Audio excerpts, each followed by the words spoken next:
Hello, I'm Regina Botras, and this is Backstage, where we talk with the who's who on stage, in dance, comedy and performing arts, speaking with the leading theatre makers of our times and how they came to the stage and what drives them and inspires them. I'm joined by Peter Evans, the artistic director of Bell Shakespeare. Needless to say, he has done a lot across the country and beyond. He is directing Coriolanus at the Neilson Nutshell Theatre down at Wharf 2-3, their home, and he's here to talk about this little often performed Shakespeare. It hasn't been done for, was it 25 years, 30 years? And he is also, can you give us some insight into how you can become an artistic director of a theatre company, or how do you get there? Welcome, Peter Evans. Thank you. Thank you for having me. So how do you become an artistic director of a theatre company? No, that's too big to start. Where did it start for you? Where was theatre born in you? So I grew up in Christchurch, and I was lucky to do quite a lot of plays at school. But there was only one professional theatre, and I don't think I thought that being a director was an option. If you don't see it, then you kind of can't imagine it. And There was one person who had been running the company for 30 years and was probably going to run it for another 30 years, and they were very English and very academic, and I just couldn't see myself in that. So it never occurred to me. I was an okay actor. I think I knew even at that age that maybe I wasn't good enough. But my passion I really wanted to be a painter. And I didn't get into art school. And so I was just doing an English and art history degree and started doing theatre at the university. I moved to Auckland. And there were much more people obviously making theatre in Auckland, and I could start to see that maybe being part of something, could be a possibility. But I very quickly worked out that, yes, I wasn't really an actor, but I was lucky that as part of the university theatre department, I got to direct a play when I was 19. So I before I kind of knew what I didn't know, I was doing it, and suddenly all of these things, all of my interests seemed to come together, and I just loved it. And I really feel that after that first day, I thought, oh no, this is actually what I wanted to do with my life. Like I felt very, very at home in the rehearsal room. Yeah, right. And the confidence of not knowing what you don't know as well, to just jump right in. What was that play at 19? Well, it was The Duchess of Malfi. So it wasn't a small thing. It was a big, difficult thing. I got it because the actor who wanted to play the Duchess asked me to do it, and probably asked me because they knew they could push me around and get the production they wanted, which is completely legitimate, I think, in university theatre, and I was just grateful for the opportunity. But I do think doing things before you know what you don't know is very important, and I really encourage young people to just do it, because it's such an experiential art form that there's only so much you can learn. You've actually just got to do it, and you've just got to do it and do it and do it, and so really thinking too much about it doesn't help. You just got to get in a room and make things, I think. Totally. Before you can get too scared thinking about what's involved in it as you get older. That comes later, yeah. As you get older, I get more frightened. Exactly. This is the pattern. I remember saying that to John Bell, though. I remember when I was in my mid-20s and I first started working with John, talking to him, and he said, oh, no, it just gets harder. It doesn't get easier. And I thought, oh, no, that's just something that old people say. But no, he was right. He's absolutely right. Does it get harder? Do you find it harder? Yeah. The more you know, and the more you've done, the kind of the scarier it is in many ways. And I think that's good. I think so it should be. It is tricky. Is there any relationship between the painter part of you and the director part? I mean, I feel like there is as I say that sentence, but what would you say? Yeah, there isn't a compositional sense. This latest production is slightly different, although I did the set for this one. So obviously there's a there's a visual art component to that. But my interest was abstract art, and I'm not a particularly good drawer. I'm okay at kind of schematic things, but compositionally, and a lot of my work has tended to be relatively still. And so bodies on stage and kind of the composition of it has always been very interesting to me. I think also, Regina, the thing is that I was I think I always had this fantasy of being a solo artist. I think my personality is quite suited to being alone. But like a lot of people, I think this is true of a lot of people, what I'm good at is not that. I'm actually much better in conversation. I'm much better in collaboration, even though my view of myself is somebody who is quite solitary and actually quite introverted. I'm much better in an environment where I have to be extroverted. And I think this is, a lot of people find this, that the thing that they're good at is not necessarily the thing that is in their nature. Does that make sense? It does. Well, it's a thing. Yeah, that's really interesting. And yeah, because theatre is so collaborative, and so you can't do it. Well, it's very hard to do alone. And we have these contradictions, and I think there are contradictions in Coriolanus as well, is in his character. Let's talk about the play. Why is it so, well, is it a history play? It's based on the Roman, Yeah, well, they tend to get categorized. So the history plays is the way we term all the English ones. Yeah. And then the Roman plays we call the Roman plays. But the Roman plays are history plays. Yeah. And certainly Shakespeare's interest in them is historical. Now, Coriolanus is slightly different, and I don't know whether Shakespeare would have known this, but certainly contemporary historians think that Coriolanus is mythic. It's included in the Roman historians, and certainly Plutarch is where Shakespeare got it from. It's next to actual historical figures. Yeah.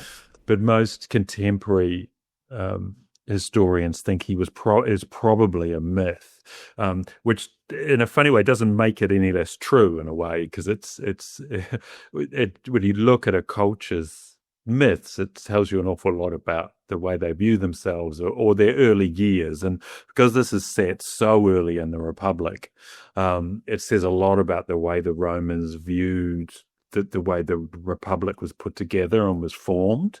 And so whether he was a real figure or not kind of doesn't matter.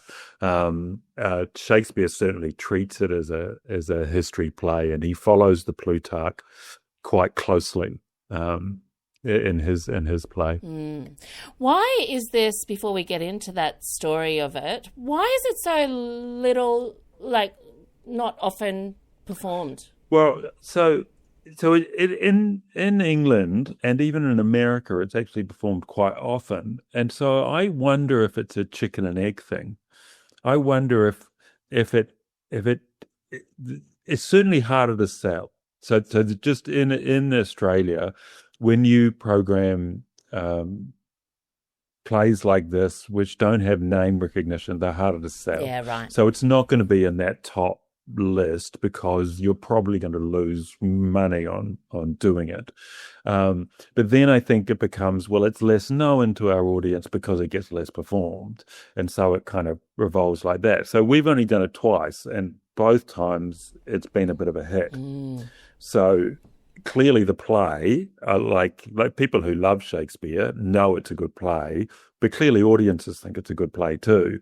So I think it's a failure on our part, actually. I think it's a failure on the practitioner's part that we haven't done it more, because it should be more widely known. It's always relevant. It's a late Shakespeare, and it's a magnificent thing.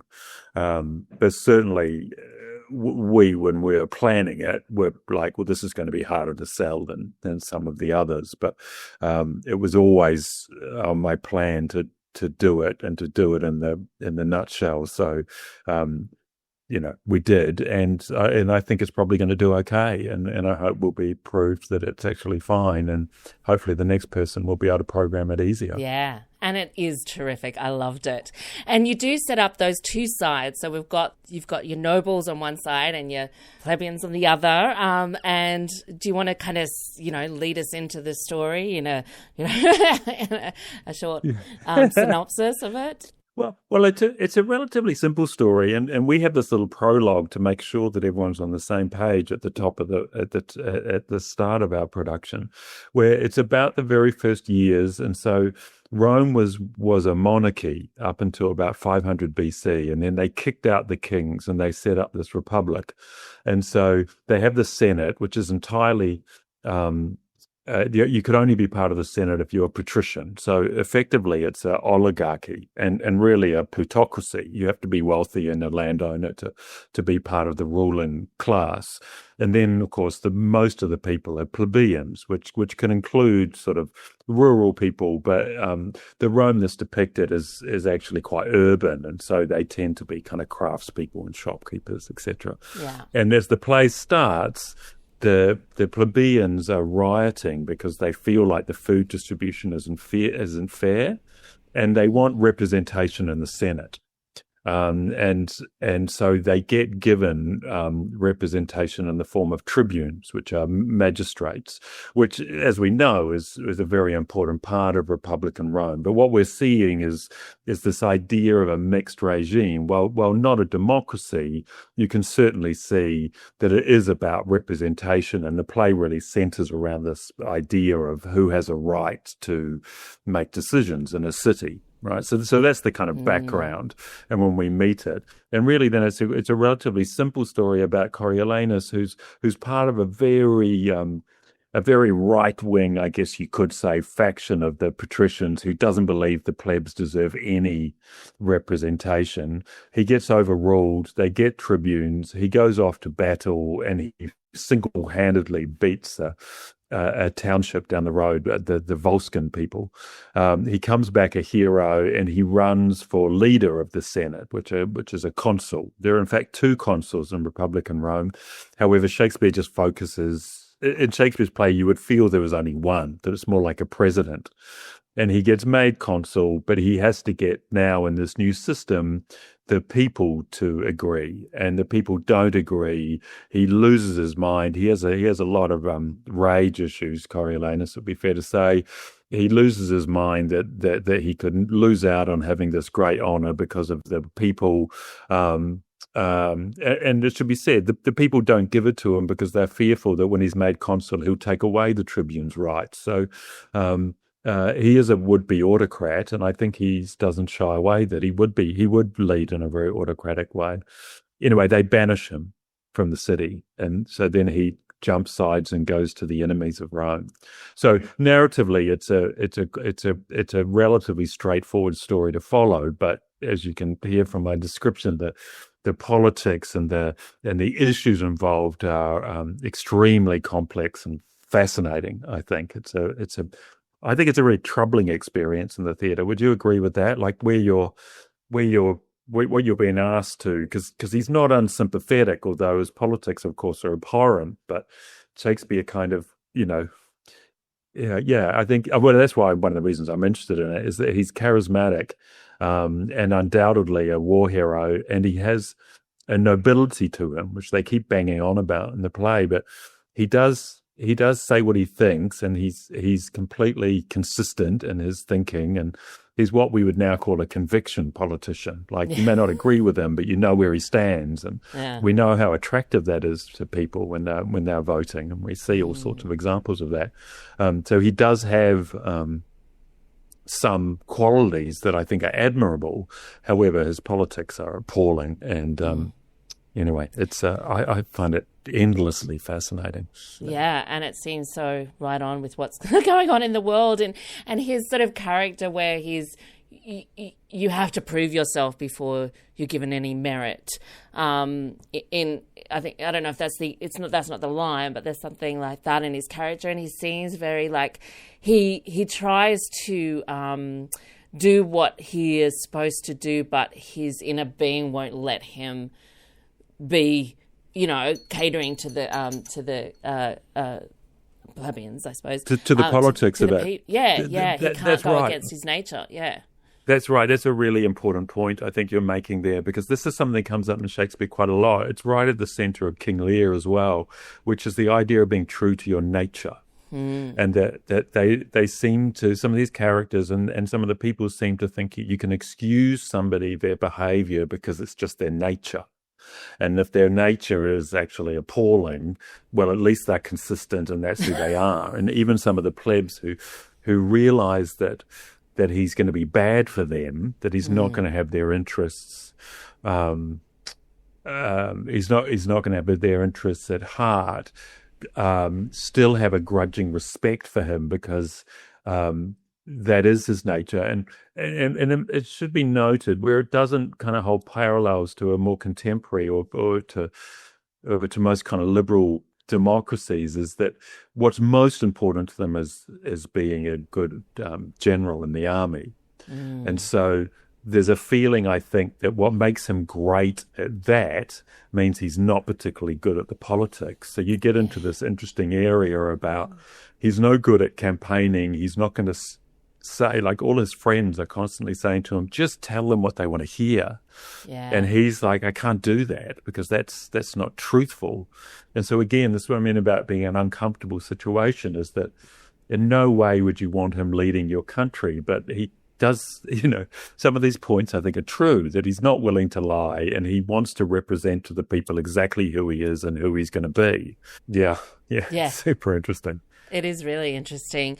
And what else is interesting is that I was wondering about the time of the play. I know, we're talking ancient Rome, but for your decision as the director, we come in. At first I thought, it looks almost like a school hall or something, but it's sort of this. Yeah, can you talk about where you set it in I guess in your mind and in space? So it's in terms of period, which is only really carried. There's a period carried through in the costumes and the props, which is 1990. Yeah. And we wear it kind of lightly, like it's not. What's interesting about Shakespeare to me is that it's always operating on different time periods. And when he was producing the plays, they were contemporary and ancient. So they would, what we think they would do is that there would be some Elizabethan or Jacobean clothing on there, and there would be a toga or two. So the audience was constantly seeing the play as a contemporary play and as a history play together. Yeah. And sometimes we lose that, I think. Sometimes we create exact equivalence and go, this is now what the play means or what it's about. And I'm much more interested in this. I'm much more interested in it floating. And so often I'm not even interested in setting in a period. But I did think it was interesting if we thought about Eastern Europe in 1990, really because they're going from one system to another system. And I was interested in just the shift from the Soviet through to Russia.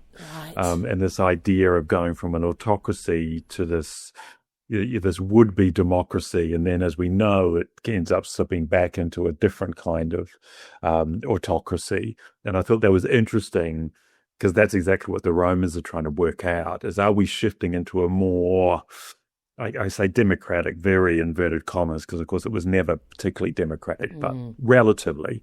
Or are we going to, where they end up with emperors, which are kings and everything other than name.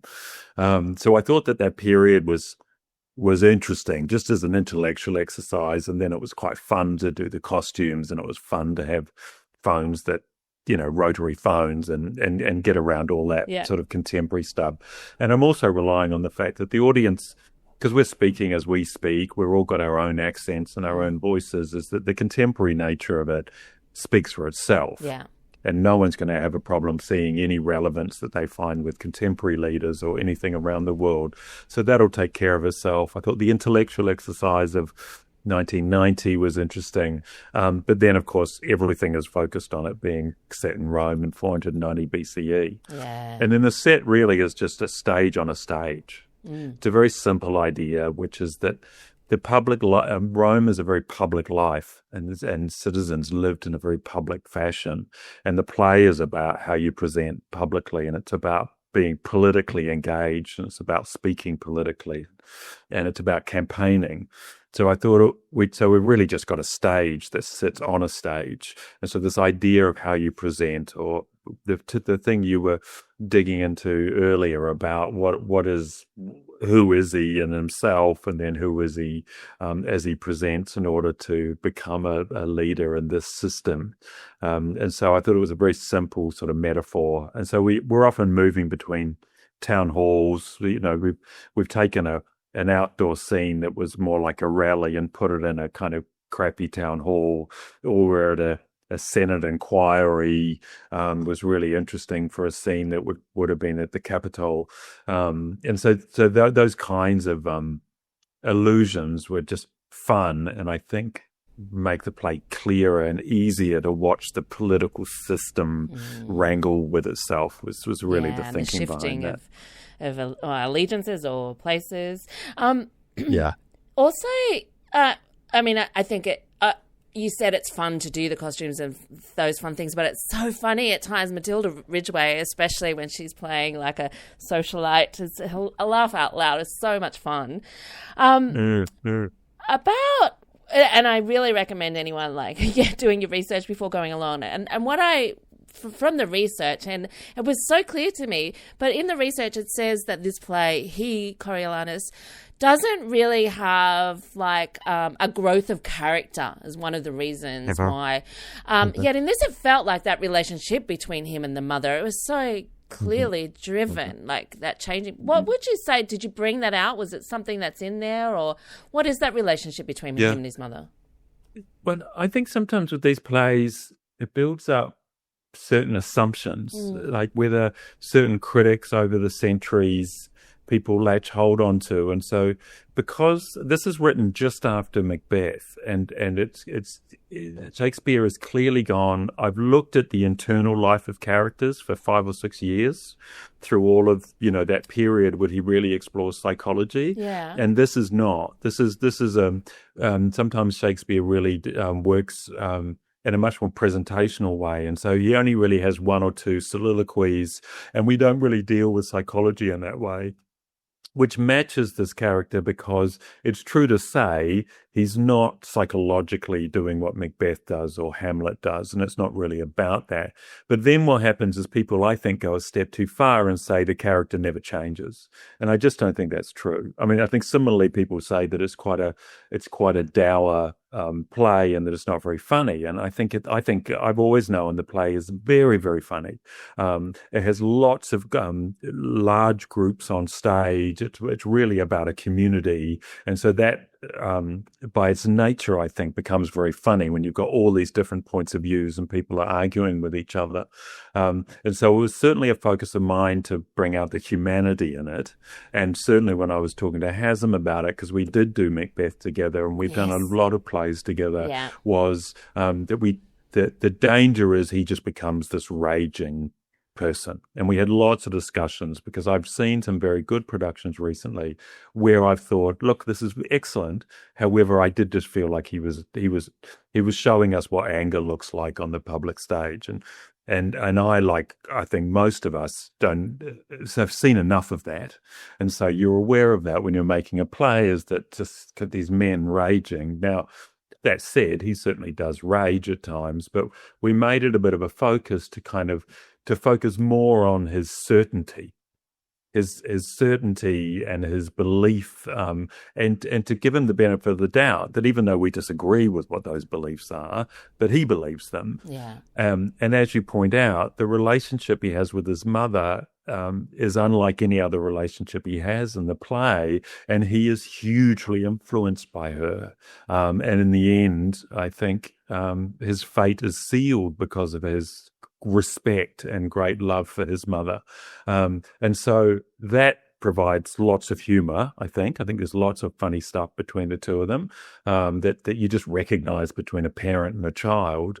But I also think we do see that maybe he doesn't evolve, he doesn't change over the course of it, but he has lots of moments of change within it, even if he can't stick to them. Yeah. And I think we could all kind of relate to that. And I think he becomes extremely compelling.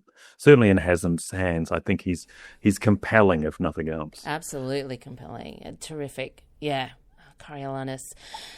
Before we go, we started with you at 19, and I'm not going to ask your age or anything, but you was the first director, and you now, can you see yourself back then? And what did you make a decision you wanted to be an artistic director? Did you what advice? I don't know. Like, how do you connect those two? Did you see it coming? Now, the artistic director of Bell Shakespeare. I think I probably did. I think I always, because I like to be part of a company. And so my dream, like a lot of theatre directors, was a very romantic one based on sort of European theatre and the RSC, which was, I always wanted to be part of an ensemble. And that model doesn't really work in Australia, and we haven't been able to kind of establish it. But the next best thing to having an ensemble is to be part of a theatre company. So even when I was an assistant director at Belvoir Street and the STC and at Bell Shakespeare, I loved being part of it, and I loved the business of it. I loved knowing how they made the decisions, and I loved all the different departments of a theatre company, and I liked going to work every day and being part of something. I think some people really love the going from show to show in different companies, etc. Like I know colleagues of mine who really loved that, but I've always wanted to be part of a company. And so as soon as I could, I got inside the MTC as an associate director. And then as soon as John offered me the opportunity to be full-time at Bell, I took it. So certainly from my 30s, where I thought maybe I could make a go of this, I wanted to be part of it. And all of it, really. I'm interested in all aspects of the business of being in a theatre company and the way those things evolve. So certainly for me, it was all the only place I ever wanted to be. But in terms of me now, as when I was 19, I mean, I don't know if this is your experience, but as I've got older, I'm actually spending more time thinking about that 19-year-old than I used to, actually. Like, I would suggest in the last 18 months, and this is something I guess happens when you get into your 50s, is I've been thinking more about, okay, what did I always want to do? How do I want to work? And I've actually reassessed a lot of my work. And in a way, Coriolanus is a little bit of a departure for me. I'm not sure the audience will see it, but I see it, and the people I've worked with a lot have seen it. The work is much more obviously accessible. It's got much more sort of cute things in it that are just fun. There's much more kind of audience engagement, all the sorts of things that haven't really been part of my work for 20 years. That I think it's lighter, and I think it's more fun, and I'm not. I think there's an ease in it, in the way that I've made it, and the way it presents. So I've been very gratified that audiences are having fun coming to what I think people will assume is a quite dark and knotty night in the theatre, and I'm hoping that we're proving that it's, you know, it may be knotty, but it's certainly not a difficult night in the theatre. Is that because you want to do more light, fun things? Is that what you're saying? You made this assessment of your work? But my bent is not actually, like my bent is actually towards the political and towards the tragedies. I'm more interested in that. But the way we make them and the way they engage, I think, can be lighter and more fun than previous work I've made. I think has been much darker and maybe even at times less accessible, that I've been much more kind of grinding on it. And just in the last few years, I've been thinking, well, I'd like to kind of open that up a bit. Now, I'm not sure where that goes, but the reason I'm talking about that is your provocative question, which I think is a kind of profound one, about when you think about where you started and why you got into the theatre and why you were interested. I think is a really important question as you get older. So now I have the ability to achieve some of the things that I set out to do that I didn't have any control over my career for the first 15 years.